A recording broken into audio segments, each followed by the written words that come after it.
The sun was setting over the small town of Brookside, casting long shadows over the park as Colonel James "Jimmy" Davis shuffled along the worn path. At 75, his steps were slow, deliberate, the weight of years pressing down on him like a leaden blanket. His cane tapped rhythmically against the pavement, a metronome to the memories that drifted in and out of his mind, echoes of gunfire, the smell of smoke, the sight of young men lost too soon. He didn't come here for the peace. No, peace was a foreign concept to him now. He came here to remember, to feel something, anything, beyond the numbness that had settled over him like a second skin. The faint sound of voices caught his attention. Ahead, near the old swings, a group of young men were gathered. Something in their posture was off, aggressive, predatory. One of them shoved a smaller, scruffier-looking guy who stumbled back, his hands raised in defense. Davis slowed his pace, his grip tightening on the cane. He wasn't looking for trouble. Not tonight. But something in the air told him trouble had already found him. "Come on, man," the smaller guy pleaded, his voice trembling. "I didn't mean anything by it." "Too late for that," the leader sneered, stepping closer. The rest of the group circled like wolves around prey. Davis stopped, his heartbeat quickening. He could turn around, walk away. After all, it wasn't his fight. But then the leader pushed the young man again, harder this time, sending him sprawling to the ground. Without thinking, Davis stepped forward, his cane tapping against the asphalt as he cleared his throat. "That's enough." The words were quiet, but they carried weight. Years of experience, authority, and an edge that only comes from someone who has seen more than their fair share of violence. The group turned, eyes narrowing at the sight of the old man. The leader scoffed. "What are you going to do, old man? Walk faster?" Davis didn't flinch. He took another step forward, his gaze locking onto the leader's. "You don't want to do this, son," he said, his voice low, calm. "Trust me." For a moment, there was silence. The young man on the ground looked up, hope flickering in his eyes. The group hesitated, glancing at each other unsure of how to respond, but then the leader sneered again, pulling a knife from his pocket. "And if I don't?" Davis's grip tightened on his cane, his jaw clenching. The setting sun glinted off the blade, but it wasn't the knife that scared him. It was the memories it brought back, memories he had spent a lifetime trying to forget. "I've seen worse," he said quietly, "and so will you if you don't walk away." The leader laughed, but there was an edge of uncertainty in his voice now. The rest of the group shifted uncomfortably, sensing the change in the air. For a moment, everything hung in the balance, and then, from somewhere in the distance, the sound of sirens echoed through the night. The group scattered, their bravado evaporating as quickly as it had appeared, all except the leader, who stood frozen in place, his eyes locked on Davis's. "You'll regret this," he spat, before turning and disappearing into the shadows.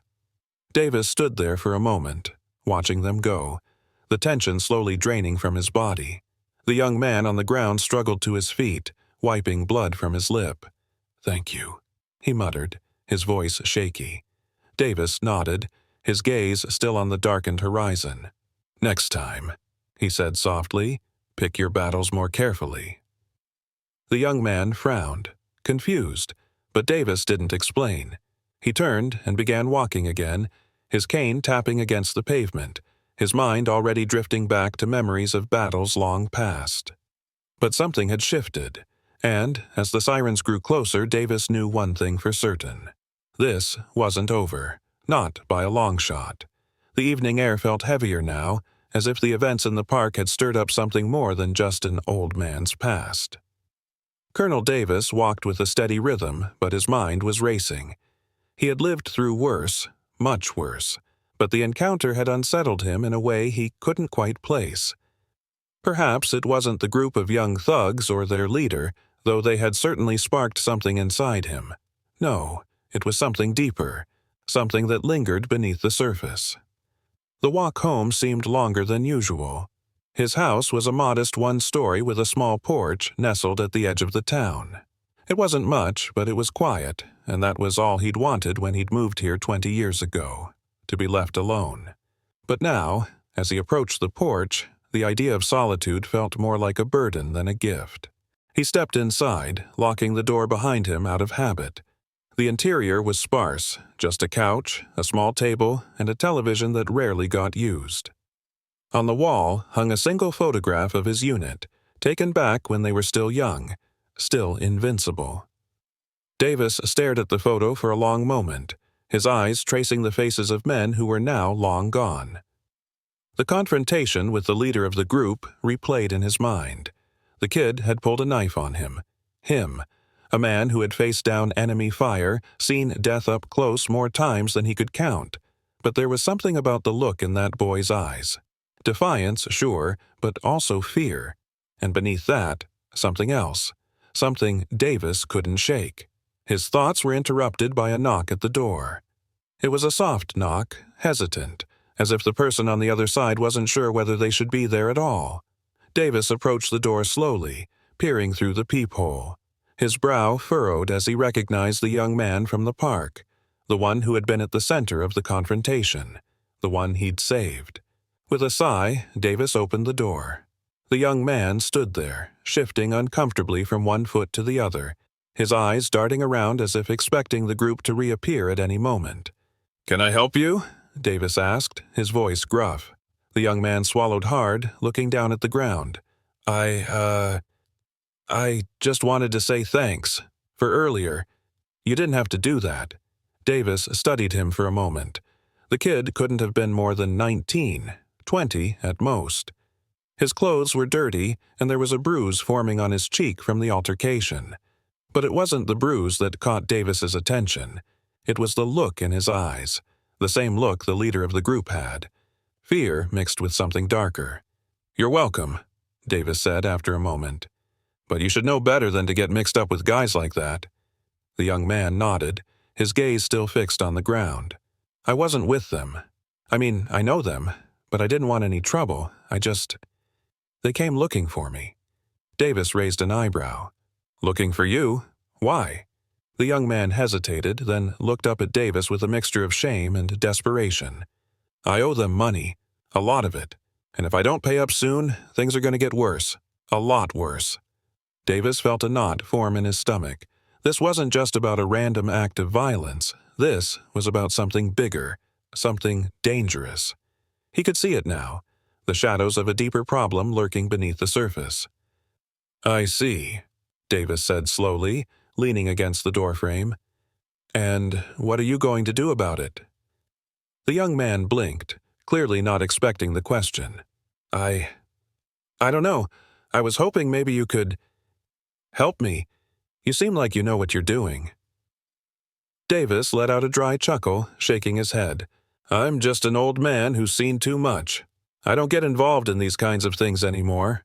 "But you did," the young man insisted, stepping forward. "Back there at the park, you stepped in. You didn't have to, but you did. That means something, doesn't it?" Davis stared at him, his mind wrestling with conflicting thoughts. The truth was he hadn't planned on getting involved. He hadn't even planned on speaking up, but something inside him had compelled him to act. Maybe it was his training, or maybe it was something more primal, a need to protect, a need to do what was right, even when the world seemed bent on doing wrong. "I can't fight your battles for you, kid," Davis said after a long pause, "but I'll tell you this, you need to start making smarter choices. Those guys you're dealing with, they're not going to stop until they get what they want, and if you keep running, it's only going to get worse."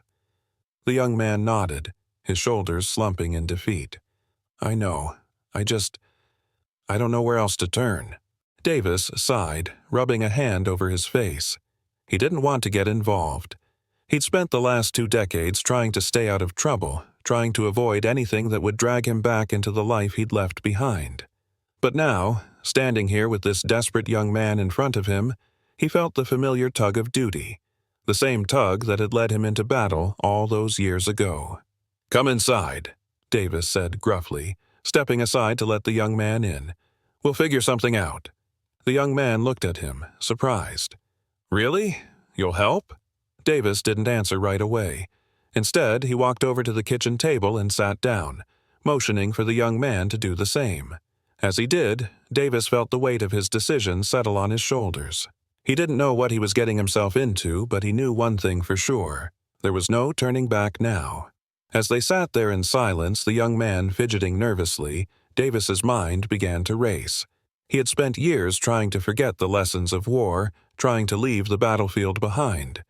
But now, as the shadows of the past loomed large once again, he realized that some battles never truly end.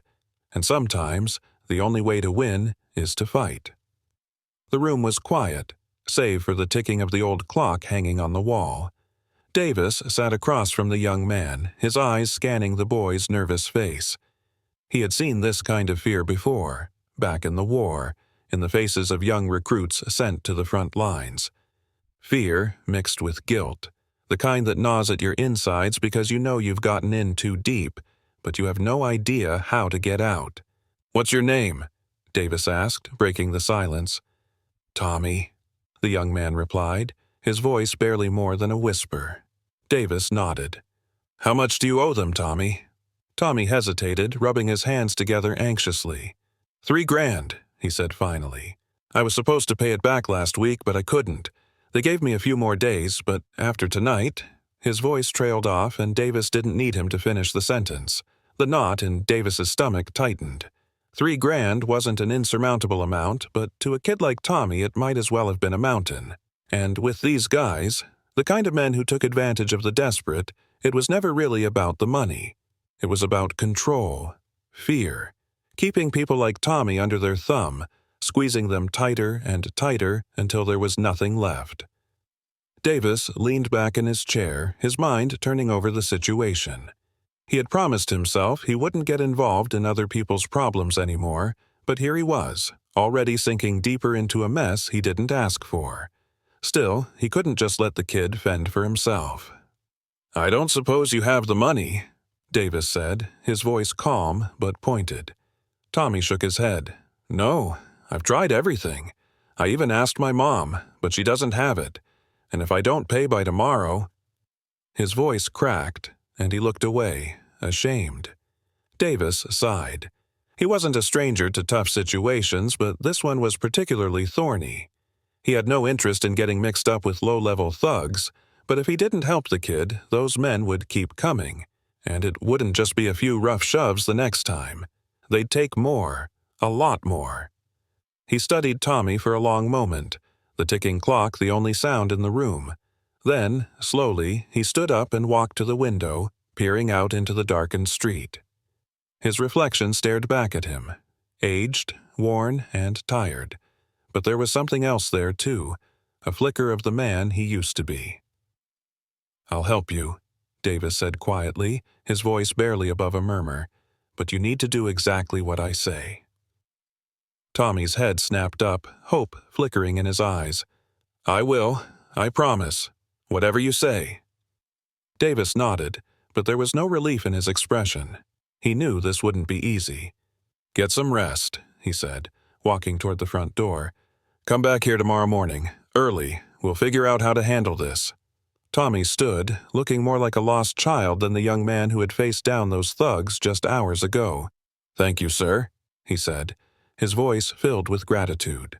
Davis gave him a curt nod, watching as Tommy disappeared into the night. As soon as the door clicked shut behind him, the weight of the situation fell on Davis like a lead blanket. His chest felt tight, the familiar feeling of dread creeping in. The same dread he'd felt so many years ago when he realized that no matter how hard you tried to leave the past behind, it had a way of finding you. That night, Davis couldn't sleep. His mind churned with the possibilities. What could go wrong? How deeply these men were involved, and what kind of enemies they had made in the small town. He hadn't dealt with men like this since his military days, but he knew their type. Dangerous, unscrupulous, and always on the lookout for easy prey. In the dead of night, Davis finally gave up on sleep. He sat up in bed, rubbing his face with both hands before reaching over to the nightstand where a weathered old box lay hidden beneath a pile of papers. He hadn't opened it in years, but tonight he felt compelled. With steady hands, he removed the lid, revealing the contents: a few medals, some old photographs, and a tarnished dog tag. Buried beneath them was something else, something he hadn't touched in a long time. He pulled out a small, black pistol, the weight of it familiar in his palm. He stared at it for a long moment, the memories flooding back. His mind flashed to another night many years ago when he had used this same gun in a situation that was all too similar. The faces of men he'd fought beside and those he'd fought against flickered in and out of his mind. And then there was one face, the one that always haunted him, the one he couldn't save. Davis closed his eyes, gripping the pistol tightly. The decision had already been made, long before Tommy had shown up at his door. He couldn't stand by while someone else suffered.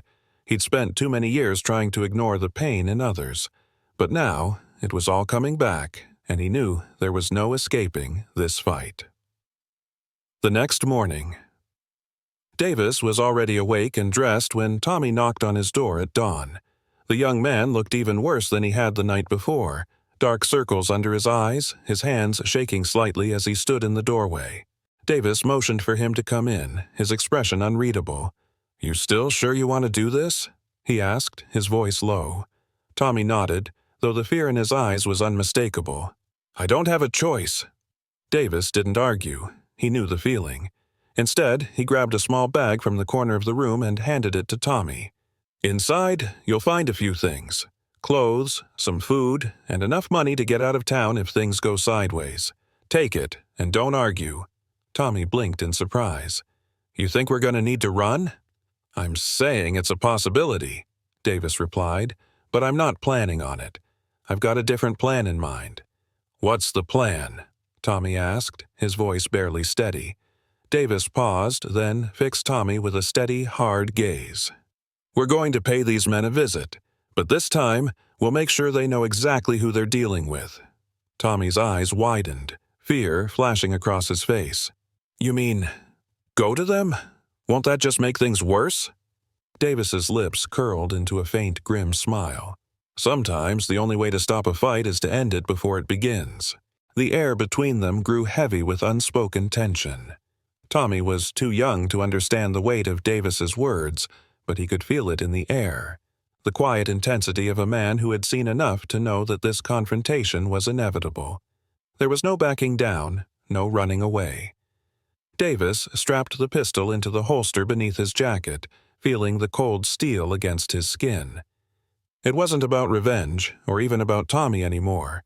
It was about setting things right, once and for all. As they left the house and stepped into the early morning light, Davis felt the familiar surge of adrenaline, the kind he hadn't felt since his days in the field. The town was still quiet, the streets empty, but Davis knew that wouldn't last. The shadows were already closing in, and before the day was done, something was going to break. "Didn't expect to see you so soon, old man," he sneers, stepping closer. "But I'm glad you came. Now we can finish what we started." Davis's hand tightens around the concealed pistol beneath his jacket, his heart steady, but his mind racing. The moment of truth has arrived, and the next few seconds will determine whether this confrontation ends in bloodshed or something far worse. The morning sun cast long shadows over the abandoned warehouse, its cracked windows and rusted metal exterior an ominous reminder of the dangers lurking inside. Davis's pulse quickened as he and Tommy stood at the edge of the gravel lot, facing down the leader of the gang and his two enforcers. The tension was thick, the air charged with an unspoken threat. The leader, his smirk as sharp as the knife in his hand, eyed Davis with a mix of curiosity and contempt. "I'll give you this, old man. You've got guts coming here, but you're making a mistake." Davis stood still, his face a mask of calm. He had been in situations far worse than this. His years in combat had taught him to keep a level head, even when danger was imminent. But this was different. These men weren't soldiers. They didn't fight for anything honorable. They fought for control, for fear, for money. And men like that were dangerous in their unpredictability. "You can still walk away," Davis said, his voice steady, though his hand rested on the concealed pistol beneath his jacket. "This doesn't have to end in violence." The leader chuckled darkly. flipping the knife in his hand with ease. "Violence is all I know, old man. And you're just in the way." Tommy, standing behind Davis, shifted nervously. He could feel the threat in the air. The rising tension that promised something terrible was about to unfold. His breathing grew shallow, and sweat beaded on his forehead. He knew these men wouldn't back down, not without a fight. The two enforcers flanked the leader, their faces hard, their hands resting on weapons concealed under their jackets. It was clear they had come prepared for a confrontation. But Davis remained calm. He had faced worse odds, and if he had to, he would take them down. Not for himself, but for Tommy, for the kid who had found himself in over his head. "Last chance," Davis said quietly, his eyes locked on the leader. "Turn around. Walk away." The leader's grin faltered for a fraction of a second, his eyes narrowing as if he were weighing the old man's words. But then, with a swift flick of his wrist, he brought the knife up in a threatening motion. "I'm gonna enjoy this," he hissed. Just as the first man took a step toward Davis, a sharp voice cut through the tension. "Freeze! Hands where I can see them!" The sudden blare of sirens and the flashing blue lights that filled the lot stopped everyone in their tracks. The police car screeched to a halt, and two officers jumped out, their hands hovering over their holstered weapons. For a moment, there was silence. Then, the leader of the gang cursed under his breath, his grip tightening on the knife. The two enforcers exchanged nervous glances, clearly caught off guard by the sudden arrival of the authorities. Davis remained still, his heart steady but his mind racing. He had been prepared for a fight, but this changed things. The situation had escalated beyond a simple confrontation. One of the officers, a young man with a hardened expression, approached with his hand raised. "Drop the knife, now," he commanded, his voice firm. The leader hesitated, glancing at his two companions. They looked uncertain, unsure whether to stand their ground or make a run for it. For a moment, it seemed as though they might comply, but the leader's eyes flicked back to Davis, his face twisted with anger and defiance. "You think this changes anything?" the leader growled, his voice low and dangerous. "You think I'm afraid of the cops? This isn't over, old man. Not by a long shot." The knife glinted in the sunlight as he tossed it aside with a sneer, but the threat in his words was clear. He and his men slowly raised their hands, stepping back as the officers approached. Davis let out a breath he hadn't realized he was holding, his grip on the pistol relaxing. The tension in the air eased slightly, but he knew this wasn't the end. The leader's words echoed in his mind, a warning of what was still to come. The officer in charge, Officer Ramirez, gave Davis a hard look as he approached. "What the hell is going on here?" he asked, his tone accusatory. His eyes flicked to Tommy, then back to Davis, clearly trying to piece together the situation. Davis remained calm, though his blood was still pumping from the near confrontation. "These men were trying to collect on a debt. They've been harassing this kid," he said, nodding toward Tommy. "I was just trying to stop it from getting worse." Officer Ramirez's gaze hardened as he studied Davis, his posture stiff. "You should have called us," he said, his tone sharp. "This isn't your fight." Davis's jaw clenched, but he held his tongue. He had seen this kind of attitude before. Young officers who thought they had the world figured out, who saw men like him as relics of a bygone era. He knew better than to argue. He had done what he could, and now it was up to them. The second officer, a woman with sharp eyes, began questioning the gang leader, who kept his answers short and filled with venom. But it was clear to everyone that the situation had been diffused. For now. As the officers moved to arrest the gang members, Officer Ramirez turned back to Davis, his expression unreadable. "I don't want to see you getting involved in something like this again," he said sternly. "Leave it to us." Davis met his gaze, his eyes cold and unwavering. "If I hadn't stepped in, that kid might not be standing here right now." Ramirez's jaw tightened, but he didn't respond. Instead, he motioned for the officers to load the men into the squad car. The gang leader, now handcuffed and being led toward the vehicle, turned to Davis one last time, his eyes filled with fury. "This isn't over," he spat, his voice low enough that only Davis could hear. "You've just made yourself a target, old man." Davis watched him go, his face expressionless. But inside, he knew the leader wasn't bluffing. The threat was real, and it was only a matter of time before it came back to haunt him. As the police car pulled away, Tommy turned to Davis, his face pale and shaken. I didn't mean for any of this to happen," he stammered, his voice cracking with guilt and fear. Davis sighed, placing a hand on Tommy's shoulder. "I know, kid, but it's done now. We'll figure out what to do next."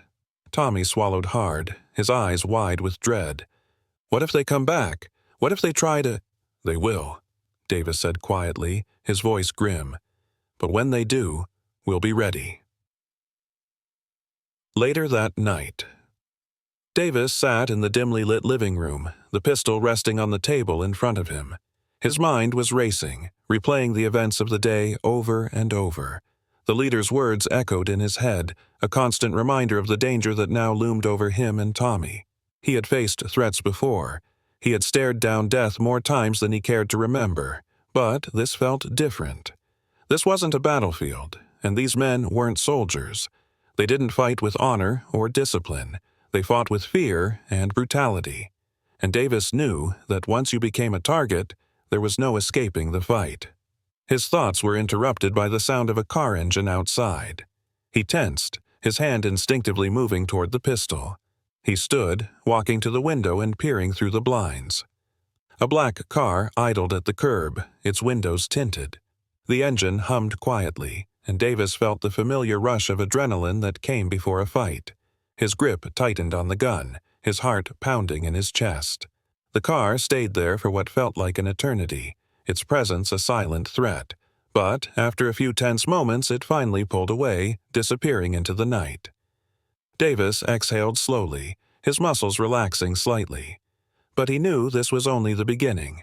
The leader's men weren't done with him yet, and the next time they came, it wouldn't just be a warning. Davis sat back down, his mind racing with thoughts of what was to come. He had lived a quiet life for so long, but now the storm had found him again. He wasn't afraid, but he knew that the next move had to be his. He had to end this, once and for all. As the clock ticked past midnight, the phone rang. Davis stared at it for a moment, dread gnawing at him. Finally, he answered. The voice on the other end was cold and familiar. "We know where you live, old man. You can't hide forever." Davis didn't respond. He didn't need to. He hung up the phone, the weight of the coming conflict settling heavily on his shoulders. The battle was coming, and this time there would be no turning back. The next morning was eerily quiet, as if the town itself was holding its breath. Davis sat at the kitchen table, the pistol resting on the wood grain like a silent promise. Tommy was sprawled on the couch, snoring lightly. Exhaustion had finally overtaken him, but Davis had barely slept. The phone call from the night before echoed in his mind, each word a reminder that things were far from over. He knew exactly what kind of game the gang was playing. The phone call, the car outside, those were the opening moves. They wanted him to know they were watching, waiting. They wanted him to feel fear, but they didn't know who they were dealing with. This wasn't Davis's first war, and it wouldn't be his last. Later that morning, Tommy woke with a start, his face pale from a restless sleep. He sat up, rubbing his eyes and blinking against the morning light streaming through the window. "Mr. Davis," he mumbled groggily, "what are we going to do now?" Davis didn't look up from the table, where he was meticulously cleaning the pistol. "We get ahead of them," he said flatly. "They'll be back, and when they come, we'll be ready." Tommy swallowed hard. "But what if—" "There's no what if," Davis interrupted, his voice calm but firm. "This isn't a fight you can run from. They'll keep coming until we end it." Tommy's shoulders slumped. "But how do we end it?" Davis set the pistol down and leaned forward, his gaze sharp and unwavering. "By letting them know they've picked the wrong fight." That afternoon, a visit to an old friend. There was only one person in town who could give Davis the information he needed. Earl Gibbons, a retired cop with a history as long and tangled as Davis's own. Earl ran a pawn shop now, a front for his less-than-legal activities. If anyone knew the gang's operations, it would be him. The bell over the door jingled as Davis and Tommy stepped inside. Earl, a heavy-set man with a thick mustache and a sharp glint in his eye, looked up from behind the counter. "Well, well," Earl drawled, his grin widening. "If it isn't Jimmy Davis, what brings you out of retirement?" "I need information," Davis said without preamble, "about a group running collections around town." Earl raised an eyebrow.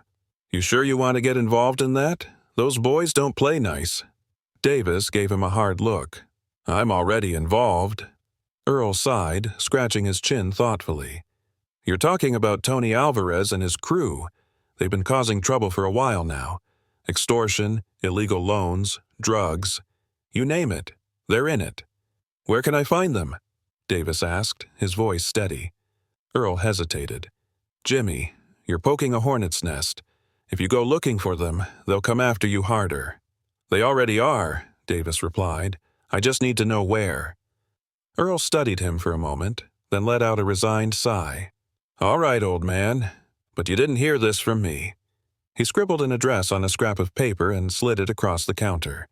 Davis tucked the paper into his pocket with a nod. "Appreciate it." Earl shook his head, a mixture of respect and pity in his eyes. "You're either the bravest man I know, or the dumbest." Davis offered a grim smile. "Maybe a little of both." That night, into the Lion's Den. The address Earl had given them led to a dingy nightclub on the outskirts of town. The neon sign buzzed weakly, casting a flickering glow over the cracked asphalt of the parking lot. Davis and Tommy sat in Davis's old truck, watching the comings and goings of the nightclub's patrons. "You sure about this?" Tommy whispered, his voice trembling. Davis's gaze remained fixed on the club entrance. "They're not going to stop unless we make them," he said quietly. "This ends tonight." The plan was simple. Davis would confront Tony Alvarez and send a clear message. Leave Tommy alone or face the consequences. It wasn't the kind of negotiation that would be settled with words alone, but Davis had come prepared. They waited until the crowd thinned, then slipped out of the truck and made their way toward the entrance. Davis's every movement was deliberate, controlled. He wasn't here to make threats. He was here to end them. Inside the nightclub. The inside of the nightclub was dimly lit, with a haze of cigarette smoke hanging in the air. A few scattered patrons nursed drinks at the bar, but Davis's attention was locked on the back corner, where Tony Alvarez sat surrounded by his men. Alvarez was exactly as Davis expected. Sleek, arrogant, and dangerous. His eyes flicked toward Davis as they approached, a sneer curling his lips. "Well, if it isn't the old man," Alvarez drawled, leaning back in his seat. "Didn't think you'd have the balls to show up here." Davis didn't waste time with pleasantries. "You're going to leave the kid alone," he said flatly. "This stops now." Alvarez's laugh was sharp and cold. "And if I don't, what are you going to do about it?" Davis's hand hovered near the pistol beneath his jacket. "You don't want to find out." The air between them crackled with tension, the kind that could explode into violence at any second. Alvarez's men shifted in their seats, their hands drifting toward concealed weapons. Tommy stood frozen behind Davis, his heart pounding in his chest. He knew they were walking a tightrope, and one wrong move could send everything spiraling out of control. Alvarez leaned forward, his grin widening. "You're playing a dangerous game, old man.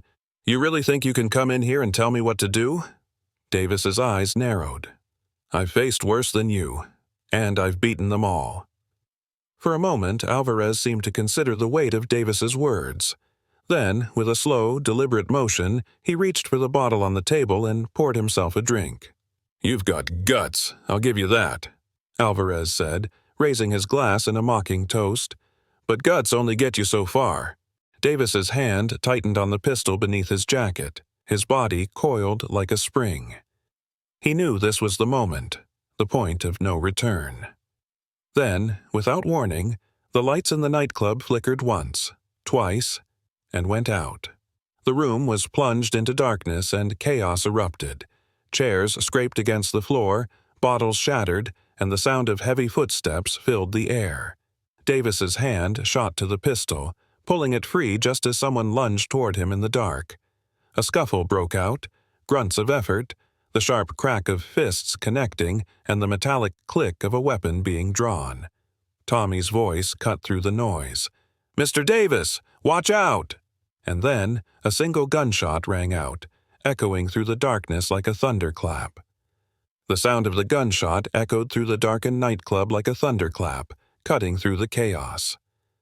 For a moment, everything was still. Then came the sound of a body hitting the floor. The lights flickered back on, casting a harsh, flickering glow over the room. Davis stood with his pistol drawn, his heart pounding in his chest. Across from him, Tony Alvarez lay sprawled on the ground, clutching his shoulder where the bullet had grazed him. Blood seeped through his fingers, but the wound wasn't fatal. One of Alvarez's men started to reach for his weapon, but Davis's icy glare stopped him cold. "Don't," Davis said, his voice as sharp as steel. "This ends now." Alvarez groaned in pain but managed a bitter laugh. "You think this changes anything, old man? You think this is over?" Davis knelt beside him, his expression calm but dangerous. "You come after the kid again, and next time I won't miss." Alvarez glared at him, but the fire in his eyes had dimmed. He knew when he'd lost. Davis stood and nodded toward Tommy, who stood frozen nearby, pale and trembling. "Come on, kid. We're done here." The drive back to Davis's house was silent. Tommy stared out the window, his mind reeling from everything that had happened. Davis kept his eyes on the road, his hands steady on the wheel, though his heart was still racing from the confrontation. When they pulled into the driveway, Tommy finally spoke. "Why did you do it?" he asked, his voice small. "You didn't have to help me."